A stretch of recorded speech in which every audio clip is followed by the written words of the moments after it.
What is up, everybody? Welcome to the pregame show. Let's go! Go! Man, the energy feels good today. I'm telling you guys. It feels great. I just got this great vibe, this great energy about me. I'm glowing. I don't know if you guys can see this. I'm glowing. That's called playing the Pacers. I was gonna ask if you're pregnant. Are you pregnant? I might be pregnant. Well, I was going to say, ever you. since the solstice happened, Oh, man, I'm telling you, well, you first do of have all, a glow to you. it's not the solstice, the equinox. Oh, the yeah, equinox that's arrived. the equinox. Yeah, the equinox. I mean, we're Yeah. in spring, baby. Spring is in the air. The Nuggets are in real spring, not fake spring, I hope. Knock on wood. They're on the road facing the Indiana Pacers for the second to last road game of the season, with an opportunity to extend their franchise record wins on the road streak even further. To join me in talking about that, I've got a man who wore a pink shirt. Harrison. I've worn this before, first of all. Second of all, I'm coming off the most tumultuous 12 hours of my life, actually. What happened in these 12 hours? I got hacked on Twitter. Oh, and that's right. I got the account back, though. I'm back. I'm rolling again. It was tough, but I survived. You did survive. Yeah. Congrats. You were without Twitter. That would suck. I always think about that. Like, people have lost their accounts after building it I up. know, Can you man. imagine having to start over again? I probably just wouldn't. I know. If you did lose your account and had to create Harrison Win 2, Yeah. how many followers do you think you'd get in the first day? You're at like 20-ish, right? Like right around Yeah. 20,000.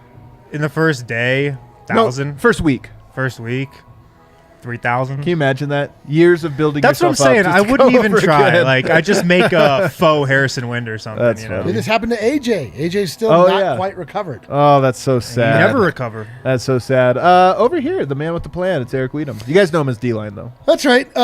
Guys, we're going to watch some Denver Nuggets play. Are you? Not really. A little early for me. It is early, man. Like, these games are like, people are still at work. I know. They're not even off work yet. The game's about to start. I'm This still is at work. ridiculous. I've been slaving over a hot pixel all day. A hot pixel? Holy shit. Yeah, dude. I'm ready, though. I'm ready. Let's go. You want to know something hilarious? We did a What's color that? test. Dominated the color You test. did not dominate the color test. Did I get a single one wrong? Did I get a single one wrong? We dominated the color test. No, you said that. You said, whatever. Listen, you implied that you. We are both super color noticers. Well, I'm a super color picker as well. Okay, well, there you go. Over here, I got Superstar Dev. See, there's one thing that you'll never see, and that's me complain about early games. I love them. They make me so happy. Oh my gosh, I get to go home and get to bed at a regular. Oh, it's so great. I have high in positive vibes off of that alone. Love it. I love this. Dev is like the guy that stuffs free food at the office, packs an extra bag, like gets to go home early. Yeah. Looking forward to it all week. Shows up early for half day. Yeah. Oh, for sure. Very Best funny. attitude all day. The Nuggets. Later in the show, we're going to talk about MPJ's update, and I actually have some, I think, some stuff we can reveal now that some of this is out in the open. So I want to just kind of talk and clarify some of the things with the MPJ update, at least to the best of my understanding. We're going to talk about Jokic straw poll. MVP talk. I'm the MVP corner. We're Yes. back. We got to talk about it every day of the year. There's some interesting things there, and then of course the betting update later on the show. But first, game notes. Harrison, what did Michael Malone have to say pregame? So let's go over the injuries first. The Pacers have a ton of injuries. They've got 10 guys on the injury report. So many injuries. Yeah, they're just so many banged injuries. up at this point in the season. Tankapalooza. Yeah. So I think they're only going to have like 8 or 9 guys tonight. The biggest name that's out is Malcolm Brogdon. He is sitting tonight. Rest. It's funny. He was questionable with rest. That was the injury report. They were seeing how rested he Yeah. was. Like, you know what? Needs more rest. Yep. So yeah, Brogdon's out tonight. They got a bunch of other guys out. But Duarte's out, and I'm bummed about this because tonight with Duarte, and he's been out for a while, but he Yeah. would have been a game for Bones to be like, no, Duarte or me, pick, because I just dominated this bum. I like think Duarte, but he would have taken that Say, personally. bum, huh? he's not really a bum. But I would have liked for Bones to have treated him like a bum. All things are relative. He's just a bum as it relates to Bones Highland. That's right. makes sense. Yes. Hashtag all rookie Bones. All rookie Bone. Make this happen, people. So Malone talked about Bones Highland pregame. He said anytime he's faced adversity in his life, his 1 year here, he's got through it and he's thrived. And then Malone said, kind of like Jamal Murray. When he started here with us, he was our backup 2 guard. Now he's our starting point guard. Bones has worn many different hats as well. You know what? He is kind of like Jamal Murray. We might have 2 Jamal. You kept saying Damian Lillard. We might have 2 Jamal Murrays. Or we might have Jamal Murray and Damian Lillard. Fine. Malone was also I'd rather talking have two about Jamals, the yeah. turnovers, but he said, thank goodness we're among the league leaders in assists, and I have a stat for you guys on that. Since the All-Star break, the Nuggets lead the league in assists. They have 523 total assists. How many are handoff assists? 7%, actually. Phoenix is number 2 at 486.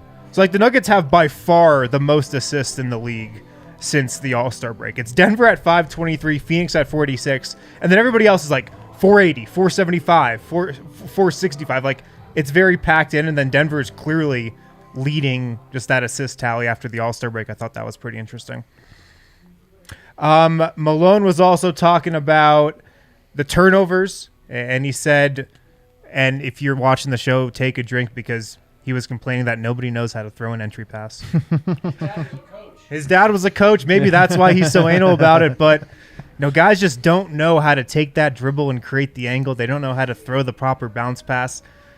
Obviously, we've talked about not getting the ball to Nikola Jokic a lot this season, but he was big on that in the pregame. That's where a lot of their turnovers are coming.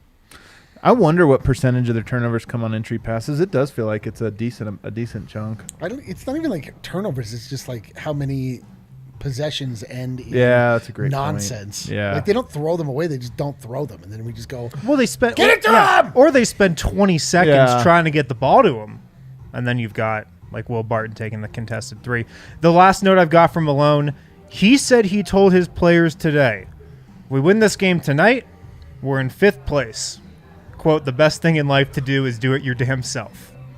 That's a great quote. It is true. I actually would like people to do things for me more often. There are some I find things. myself doing it my damn self all the Like goddamn too time. much. There are at this point. There are things that are definitely better if other people do them. Some things Yeah, you do like yourself. Not as sometimes great. I'm like, oh, I guess I'll do it my damn self. Yeah. I mean, it's never with a smile on my face. Yeah. My question, though, do the Nuggets even want the 5 seed? You know what? I think they want the choice. Yeah. Right now, you can't get cute and say no. I think you want the 6 seed. It's just going to shake out that Right. way. But at this point, get into position where you can take games off. Right. Also, look, I still have hope that one of these players is going to come back, if not both, Jamal and MPJ. And I'll tell you what. You get into a situation where you lose one game and you're and you're in the play-in, like that's so much more pressure on those guys. It'd be a lot better if it's like you got a 2-game cushion with 4 to go. Yeah. You come back and like if we don't play the second half, that's fine. But we're gonna try to work you into this. So, for me, it's really just about the cushion. It's not about the seed. Yeah, having I the agree. ability to rest guys at the end of the year, I think, goes a long way. And also, you don't want a wasted year where one day you don't have it and you lose to a team you're not supposed to lose to, and Right. you just make it very, very difficult. And a wasted season. You can't waste a season. And also, there's so much implications about if the Nuggets do fall like that, then I feel like Jokic won't be the MVP. So that matters a little bit more to me. Well, and also like the Michael Malone led Denver Nuggets have never shown any shyness from choosing their opponent. It's true. So like you want from that standpoint, like even beyond resting games, you want to be able to like be like F you, like man, we'll take you. Right. So here's the front court for the Pacers in their last game. Goga Patazde. Like I think Yoke's got he's playing tonight. Yoke's got to eat tonight, man. I know, like, Jokic doesn't always come out that aggressive on games where it's like, Jokic is definitely a coaster when he knows it's going to be easy. Big time coaster. But tonight, like, I would love for him to come out and put him up so much that they can kind of take the pressure off. Goga Patazde, you've got Justin Anderson, and you've got Sticks, Jalen Smith. That is a tiny, skinny, scrawny, not talented front court. Nuggets should score 80 points in the paint. They really should. I cannot believe they're going to win or lose by 2 points. It's going to be insane. It's totally what's going to happen. So that's the breakdown. Dev, is there anything you're looking for in this game, or just get it done? I really am looking for the idea of Jokic in a situation where he could really just score 45, 50. Like, when he does score those type of games, it's not because it was an easy matchup. It's because the team did not play well, and he has to, like, anchor them to that. Yeah. So, like, for them to have a lead, to bring him back in, like, when they're already up, like, 15, and him still go wild, I don't think we've ever had that situation where he's just, like, chasing big games. Yeah. And I want to see it. I want that to, like, one time just see what that looks like, where it's like, hey, our guy is a monster. he's going to still score 45 on you, and we're going to put him back in the game. Everyone else does it. Why not Jokic? Yeah, like right now we are at peak why Jokic is not deserving of the MVP time on Twitter. They're looking hard. So I would like Jokic to come out and be like, this is the reason I am the MVP. Like, I would like Jokic to just quiet all doubt. Like, somehow he's done it without even trying. That's so true. But I would like You'd like him to try? I just want like these idiots, these like morons that like crop up every year, that have like the most cherry picked stats of all time and all this nonsense. They explain to you why it's not only wrong that he's the MVP, but you're foolish to think so. Like, I just want these people to shut the fuck up.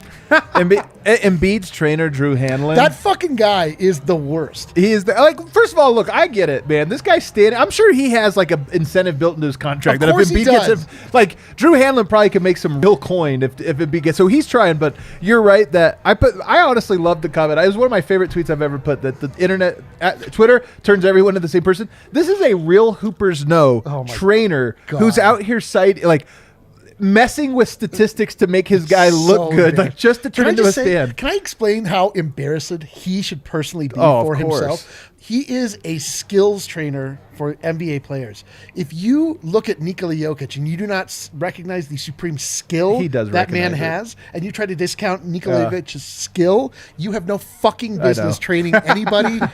You should just train people to run back and forth, try real hard, run into people. Like, it's such a joke. Like, that guy has bothered me even more than Spike. I don't know why he bothers you though. Because he's a skill trainer. Yeah, but come on. He's not speaking from a skilled trainer's voice. He's speaking from I'm trying to make my bet. It's like when we wanted our bet to cash. We're like, I got money on this. That's the issue where you're like, bro, it's so clear what your agenda is, and you're masked. You're hiding behind some visage of fake professionalism. I mean, look at me. I can't laugh anymore. I think it's funny, man. I just think it's funny. I'll tell you what. Here's what I will say. I read from the Drew Hanlon tweets from him specifically, because again, he's basically Joel's guy here. He's desperate, man. I know. Like, when did he start doing this? It was after the Nuggets beat the 76ers that he was like, crap, I got to go into panic mode. Usually it's like, I'm going to let the results speak for themselves. Then the results came in. It's like, damn it. All right, hold on.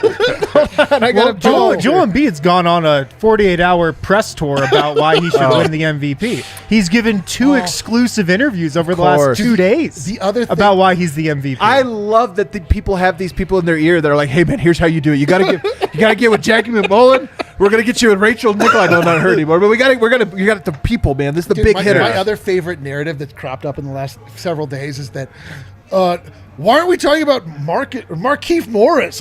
Like, Jokic, that was a joke, though. That was a joke. No. I have seen this crop up. Really? And they're like, oh, yeah, we're not even talking about it. This man just barely came back, and I'm like, Philadelphia, how are you going to sell out your image that you've built up this entire time of being a tough city, a rough and tumble city, to literally beg for the MVP? It is so sad and so embarrassing. I'm so sad for them. It really makes me just feel a little bit more sad for them, because there's one guy that's doing interviews and he's going all out and he's really trying to campaign. He has, guys behind him where he's pushing them.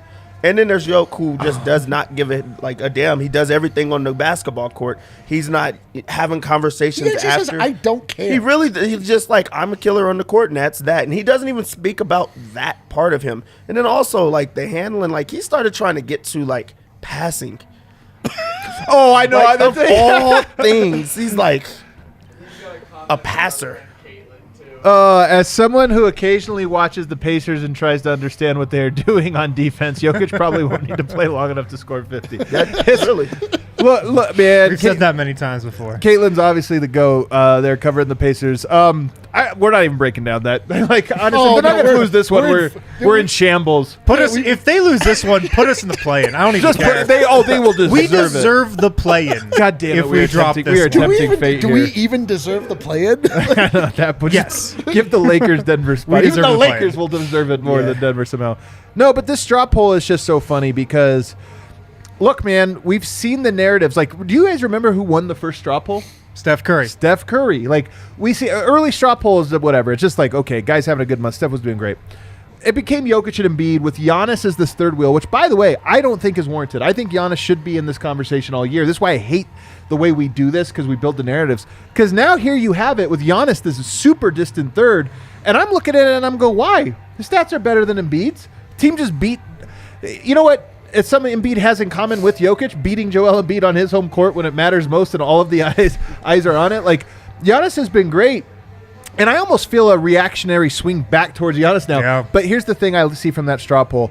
Things have shifted into Jokic's favor a lot, and I think everybody is looking at this and going like, he is the clear MVP, but now people are uncomfortable with that and what that might imply, and it's just funny. So, like, I honestly think he's going to win it.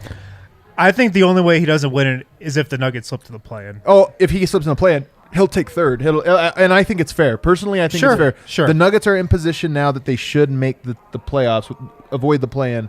And to do that, they need Jokic to be great. So I'm with it. It's so funny because I said this at the beginning of the season, and it's happened exactly this way. But the pity MVP is Joel Embiid's argument for MVP It's so at this true. point in the season. It's so true. He doesn't have Ben Simmons. I was listening to I don't even remember what podcast, but they were like, how Joel Embiid handled the Ben Simmons situation of course, is something that contributes to his MVP candidacy. Just, how he spearheaded the Sixers through that time. Yeah. And Joel Embiid doesn't have any help, blah, blah, blah, blah, blah. Yeah, he was missing his second best player, but he still has some capable guys around him. Like, that's the only argument people are pivoting to for him, because there's nothing, there's nothing left. They've slipped a little in the East. They slipped a lot in the East. I'm sorry. That's the thing is, this is actually why Embiid is sliding so much. It's been the ball's been in his court. They've lost their high-profile games, including they lost to the Nuggets, they lost to the Nets, and they lost to now Giannis and the Bucks. And look, were they all close games? Yes. Doesn't matter. That's why they're slipping. Is people looked at them and thought, look at how good they are. And now you look at it and you're like, they might have the same record as the Nuggets when it all is said and done. If the 76ers were the number one seed in the East, this would be a runaway for Joel Embiid, I think. But they're not. They've slipped, and I'm with you. I would not be surprised if Giannis ends up second. I wouldn't be surprised if he ends up first if the Bucks end up first. That's the one thing now that other than the Nuggets slipping, if the Bucks get the one seed, I could see Giannis coming from behind and stealing all these votes. And I wouldn't even be too upset about it. That's a lot of people that got to switch their vote from First Jokic of all, the straw poll is not voters. I am in the straw poll. I am not a likely voter. Voters. Yeah, but I'm not a voter. I'm just saying it's not just voters, so it's a little different. Right. I feel like I'm following you. I think Giannis, if they get number one, it's going to be hard to go against them. He has the numbers. He led his team. They're a really good team, but they're missing a center all year. And he still did it. He does it on both ends of the floor. I really do think that they should go with that. But also, we did just see the last straw poll. And it said Jokic. It's a landslide. It was a blowout. It really was a blowout. So if the Nuggets take care of business, Jokic wins. Guess who knows that? The Nuggets. Yeah. Everybody on their team knows it. Jokic knows it. He wants to win every single game anyway. They have an easy schedule. It's Jokic. I think the one I just love that the NBA has to eat their vegetables again. And if Jokic's a two-time MVP following Giannis, they didn't like Giannis winning it either. Like, people were upset about it.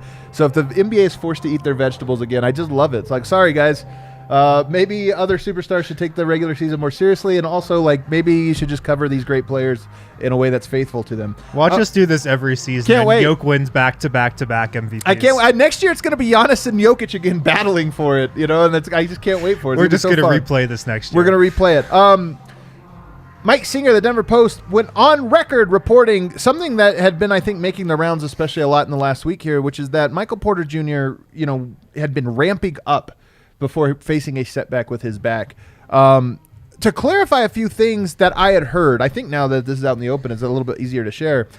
I had heard that he was ramping up. This was like a month ago. And then maybe there was a setback at that point, just a little soreness or what have you. And the team obviously being very cautious with both guys, with Murray and Porter.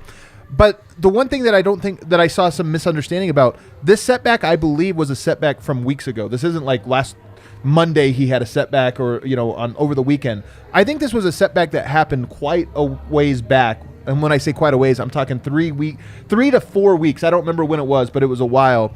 In that sense, he's returned to some activities. So I say that because I saw a lot of people say, just shut it down. It must be over. But I'm just letting you know, I think this was more in the rear view. This is a little bit back there. So Michael Porter still, I think, a chance that he comes back this year. It just explains why he was working out and looking great. And we all talked about it 5 weeks ago, and then it kind of shut down. Then he vanished a little bit. He vanished, yeah. I think that maybe he's come to terms with this, but everybody needs to come to terms with the fact that he's probably going to have some back issues throughout his entire career. Right. Like, we're just going to see this stuff flare up, back tightness here and there. Hopefully he doesn't need another surgery, but like, he's going to have to face this stuff for the rest of his playing career, most likely. In terms of him coming back, though, like, I don't know, man. I almost think it makes more sense for him not to come back at this point. Just Why? From his point of view. Oh. Coming back in ice cold into the playoffs, a guy who has his play style, like, we know he's going to struggle defensively. We know he's going to get targeted. I just think if I'm Michael Porter, yes, I really want to help my team, but I don't know if it makes sense for me personally. Here's the one thing about that, though, and I'll throw to you. He has a max contract. Financially, there's nothing that can be lost. And I think he's realistic about how long his career is likely to last. It might not last beyond this contract. And by the way, even if it does, that's 5 years away. Almost nothing that happens right now can affect that any more than if he were to hurt it next year would affect it. So to me, I wonder if the risk is there. And then you look at it and think, they're in the playoffs. Like, playoffs matter more than the regular season. Like, if you have a chance to come back for the playoffs, that's as valuable as waiting till next year and then hoping you make it 82 games and the playoffs. To me, I'm like, Michael Porter might just pick his spots, and if he can play in a playoff series, might as well do it. My thing is, like, I watched Paul George play last night. Yes. His first game back. Thank you. And he looked incredible. He looked as though he had, he started the game off by getting immediately 3 steals. Yeah. I bet him to get over 3.5. I paid off at the end of the game. It was very sweet. That's awesome. Wow, what a bet. What a flex. What a bet. 3.5 steals in game 1. You are a genius. Let's just pause there for a minute. Let that one wash over. But the point being, like, he would look like a little rusty. He missed a layup. I was like, oh, all right. And then he just became dominant and looked as though he missed no time at all. Can MPJ, Jamal Murray do the type of thing? Like, I don't know, but I know that it's possible. I watch it happen. Like, if I had not seen that last night, I'd have been like, well, like, let's, at a certain point, like, there's not going to be the chemistry. They're going to be tired. The fitness might not be up. But now I'm like, yo, guys, like, let's do this. Like, come back. Can I take you, and I'll throw this to you, Dev, but can I take you even further? After the game, Paul George had an incredible quote because he had a great game. That wasn't a good game. He had a great game. And by the way, it might have broken the Jazz. I think they might. I think that they probably petitioned Adam Silver to extend the trade deadline just till now so they can get rid of each other. Honestly, I honestly think the Utah Jazz are like, can we forfeit? Like, can we just forfeit the season? I love that the Jazz are in the Portland Trailblazer zone. But here's Paul George quote. Having an idol like Kobe Bryant, he played through stuff like this. I always hold myself to a high standard, and at the end of the day, when I finish, I want to look at my career and say I gave everything I had. I wanted to help my guys. I didn't want to leave them hanging for the rest of the season. This is important to me for a couple of reasons. I'm sensitive to the fact that these guys, Porter and Jamal, it's hard to come back. And honestly, if you come back too soon and it's a mistake, you can hurt your career in a major way. I know they don't want to do that. That's one side. The other side of the spectrum is you're only promised so much in this life. Yep. And right now you have a player in Jamal Murray who's 25 years old.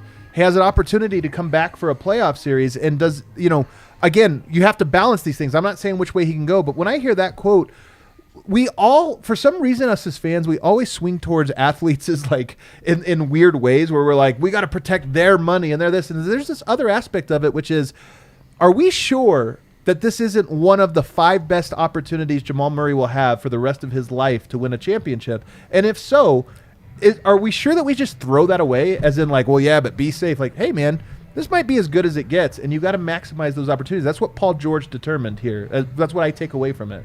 I think from a financial standpoint, that makes sense. But I think with those type of players, they think about the long-term effects of it all. They don't care about the championship.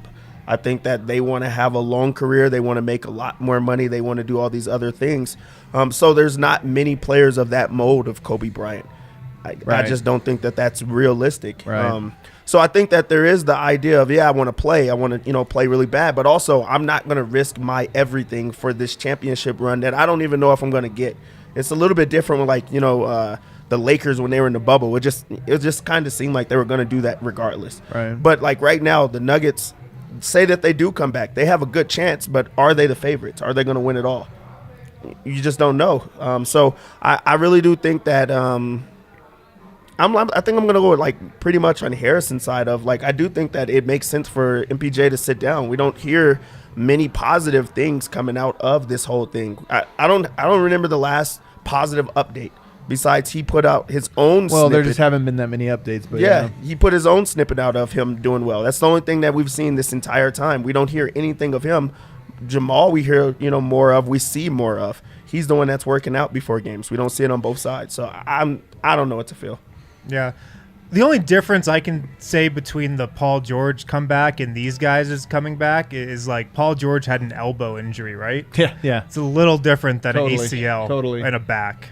That's it. I'm not saying there aren't differences, and again, I'm trying to, like, present both sides here. What I'm For saying sure. is we always err on the side of we should be extra cautious, this or that, and I'm just erring on the side of, like, you might never have an opportunity like this again. You probably will.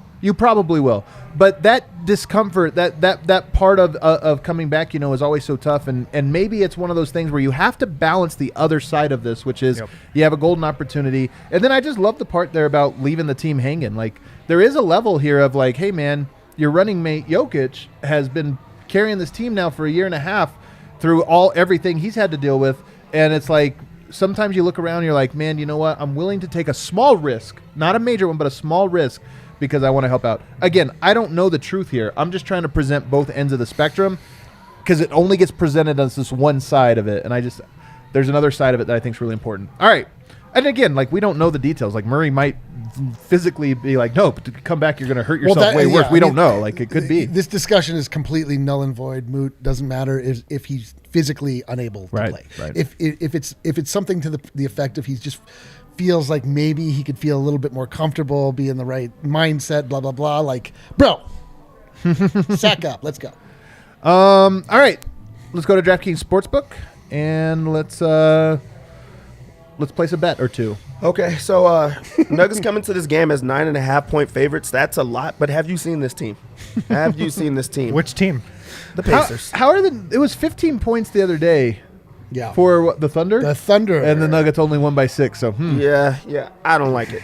I'm not like going it to, either. touch that. You don't But touch if you that look line over like at that, the over-under of 235, what stands out here is I'm not sure how much the Pacers can score, but I think that the Nuggets can score whenever it is that they want. So while I'm not going to touch the over-under of 235, I will go over to Denver's, like, team total, and that's 122.5, and I think that they're going to hit that. So I'll go the team over for Denver at 122.5, just because I think they're going to be able to score whenever they want to. You need a game where you can bounce back, you can get yourself right.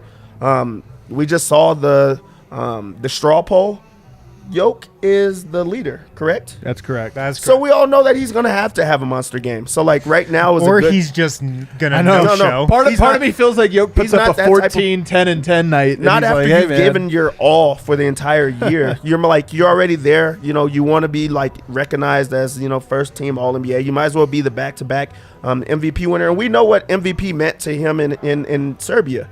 So I feel like he's going to go after it. So I really like the rebounds, 12.5. I think it's going to be just a monster game for him. Man, I don't like touching Yoke lines tonight. I'm going to touch him. You're thinking blowout or what? Yeah, I'm just worried that there's blowout potential. So then if you do that, then you go with a triple-double. You think that he gets a triple-double. He's Again, not I going don't to just know. not play. I think every time we've ever mentioned blowout potential on this show, it's been the opposite. It's been close. It's never been a blowout. I don't think this is going to be a blowout. I really like Yoke in every single capacity. Okay. Over 47.5 points, rebounds, and assists. Let's just lock it in. It's a lock. Wow. He's going to do everything. He really Points, is. rebounds, because and assists for Yoke. It's is just locked he's in. chasing that MVP, and he's never been in this. He's chasing the MVP. I Yeah, am so. why not? Why I am wouldn't you? So blown away by these comments, but I'm in because I want to yell at you in the post game if you're wrong. It does Yeah, seem you like can it do does. This is language that you can't use to describe Nikola Jokic. His chasing and want, but deserve and will are things you can use. You want to know why it's good? Malone wants it. Yes or no? So if Malone, Malone puts him back if in. Malone puts him in the game, Jokic going to have no choice but to score. All right, You can't say no. You sold me down. I'm in. I put my money in your hands here. So I'm going all out on Yoke. Okay. I just think it's a Yoke night. Do y'all want to do a SGP? I don't think we don't SGP. have time for. Do you want to do a quick? Yeah, I got one. I already put it in. All right. I'm going to go Nishant's Bones Highland. Oh, I 2 love plus it. 3-pointers Love made. it. Really? Yeah. Oh God. And I'm All going to right. go Nikola Jokic over 11.5 rebounds. Love it. That together will get you plus 105. Plus Just money. rebounds with Yoke. Yep, How over many? 11.5. All right. Those two alone, like that to me feels like that's plus money. Plus 105. Let's not mess We around. don't got to get crazy. We just Yeah, got to. do we need to get What are we getting crazy? crazy for, Why are man? we getting crazy? Yeah, just take it normal, man. You're Just take it acting easy. crazy. All right, guys. Thank you everybody for tuning into this great pregame show. I can't wait to be back here. It in the was a post-game great lounge pregame with you. show. It was great, man. The energy. I'm telling you, I'm feeling it. I've got such great energy today. Don't ruin it, Nuggets.